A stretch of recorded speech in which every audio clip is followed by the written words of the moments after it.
Hey everybody, today we're going to be talking about what you should know about this, the Sony A7S Mark II.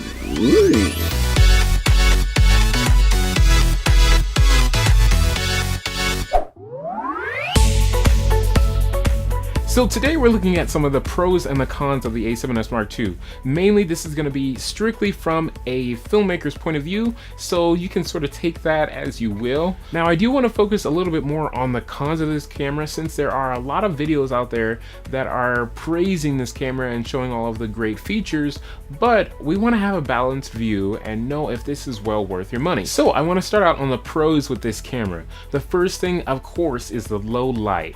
This camera is it's the greatest camera in low light for film, period. That's all you can say about it. It can see better than I can in the dark. This for me is just one of those features that can make or break the deal. I absolutely love the ability to go out and shoot a reception without any lights if need be, and I can still have the peace of mind that my footage is going to come out clean, it's going to be looking good, and we're not going to have any issues with a lot of noise. I will say though, you do want to be careful when you're shooting in low light with this and you have your ISO pumped way up. You really want to pay attention to which picture profile you're using, because if you're not in something like S-Log2 or S-Log3 or maybe even Cine 4, you can easily blow out your highlights and crush your shadows. You just want to keep an eye on that, but that's something you'll know already. The second thing on the list is the portability. It's the perfect size and weight. It gives you the option to just throw it on your hip, throw it over your shoulder, do run and gun style throughout the day if you're shooting like a wedding or a documentary or any type of short film, or like even if you're shooting a concert. It's the perfect weight. It gives you the option to be super discreet while still getting top-notch quality. That's really important if you're looking to downsize or downscale, and that's important so that you're not distracting from what's going on around you. Which brings us to the third thing, which kind of meshes with the portability, is build quality. Immediately when you pick it up, it feels hefty. It feels like you could throw it across the room and you wouldn't have to worry about it breaking. Well, I don't recommend that, but it feels solid. It does not feel like it's going to break to pieces if you drop it on the floor once. The next great thing about this camera is the ability to customize buttons all day long. Like almost every single button on this camera is customizable. Now, coming from a Canon DSLR, when I got this camera, my mind was it was blown to pieces. Like, you can customize every single button that you want to give you the flexibility to just immediately switch out all of your settings. And I love that. I love the fact that you can change all of your critical settings right at your fingertips instantly. I have worked with a number of cameras, such as like the Sony FS5, where it has those physical buttons, or even the FS700 that also has the physical buttons, but they're not ideally placed so that you can just instantly press a button, you're there, you switch it, and you're done. Now again, coming from a Canon DSLR, this is just like, it's magical magicness. You plug in your lavalier, you plug in your shotgun microphone, and you're getting good, clean audio. You don't really have to worry too much about your preamps. The preamps sound clean.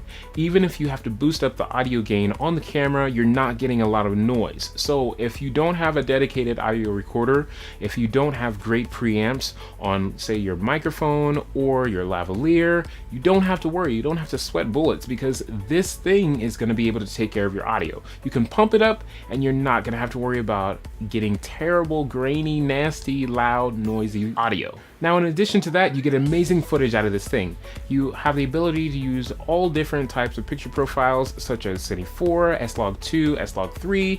You want to be aware of S-Log3, but it works on here. You have plenty of options to choose from in that area. So if you know your settings really well, you know all of your properties when it comes to lighting, this is going to give you an amazing looking image. But with that being said, we have to go into some of the cons. Now, the first thing on here is the Wi-Fi. When I bought this camera, I was looking to be able to use the Wi-Fi as sort of a monitor, because it does have the option to use the playback feature on your smartphone to sort of monitor and stop and start the video feed on your camera. Now, while it does work, it is very unreliable. You really have to worry about the range in which you're trying to stay connected, because I know for me, most of the time, it cuts out about between 10 to 15 feet, which is like, it doesn't really help me for the type of work that I do. you, because if you have two cameras set up, for example, if you're at a ceremony or if you're at a reception and you're trying to use your B camera, such as this, the Sony A7S Mark II,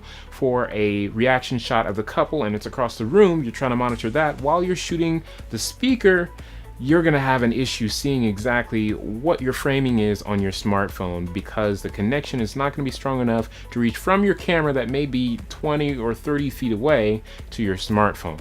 That's an issue for me. The same goes for the NFC chip in here as well. Now, it's more sort of for Apple users, and it's more of an Apple issue more than a Sony issue, but one thing you do want to be aware of is that the NFC chip in this camera is not compatible with an iPhone. So if you want to easily connect with the camera while you're on the go and just put your phone up to it, it's not going to work. If you want to send pictures to your phone through NFC, it's not going to work. You have to manually go into the menu and connect your iPhone or your iPad to the camera in order to make the connection work. Also, once you switch into the remote feature with your smartphone to control the camera, everything goes auto. You can change a few exposure settings here and there, but besides that, everything is auto. You cannot change the audio, you can't change your picture profile, you cannot change any of your ISO settings.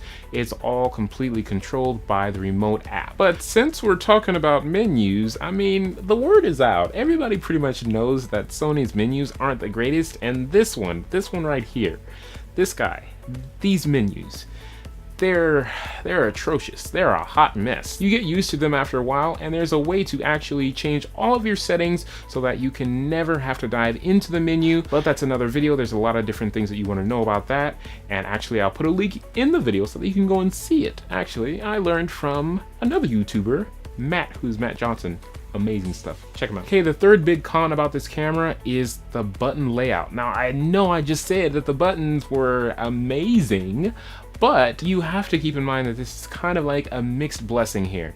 Now, you do have the ability to customize all of your buttons, which is great, but the button layout is very poor. Now, I have very large hands, so that means that sometimes I'll press buttons by accident, and that's not so much the manufacturer's issue. That's more of my issue more than anything. But there are certain things that really just could have been engineered better, such as the dedicated record button, which I have never used because it's in a completely weird spot that I would never, my thumb doesn't even reach, that it doesn't function that way. Also, the dials on this camera could really use some work in my opinion. Now, it's great that you have dedicated dials for your f-stop and your shutter speed, but the dial on the front is kind of hidden. I didn't even realize that there was a dial there until like a month later, because it's so recessed in the little groove, you don't feel it whatsoever. Now, I mean, for some people that may be a great thing because you don't want it to get in the way and you accidentally change your settings,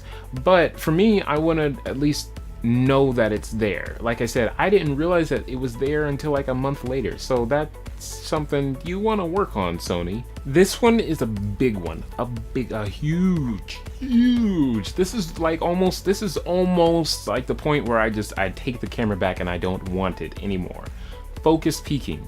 This is a huge problem. I have stopped relying on this camera when it comes to shooting important moments at weddings because the focus peaking is so bad. Now, I think it's great that Sony offers you the ability to actually have focus peaking, but it's not useful at all. And that's mainly because the peaking is inaccurate and it comes in too large on the LCD or the viewfinder, and it's not very accurate. Which brings us to the next point: don't trust this monitor. The monitor on this camera is not something that you want to rely on for critical focus. Now, of course, granted, it shouldn't be, because it's a $2,500 to $2,900 camera, so you're not going to get like an excellent monitor on it, but you know, I would expect something decent enough so that when I'm shooting, I know exactly what's in focus and what is not. Now, of course, another one that we've all heard about is the battery life. It's true, the battery life is terrible on this camera. I have about 11 or 12 batteries that go in this little guy, and I can tell you, when I'm filming a regular 8 to 10 hour wedding day, I go through about 6 or 7 of these with one camera alone, and I use two. I use the A6300 and this guy, so I use about 6 with this one and then another 5 or 6 with the other one, so I'm just barely making it through the day. Now you can use external batteries and hook them up through USB and power the camera throughout the day. Next thing on the list is a slow motion. Slow motion is great.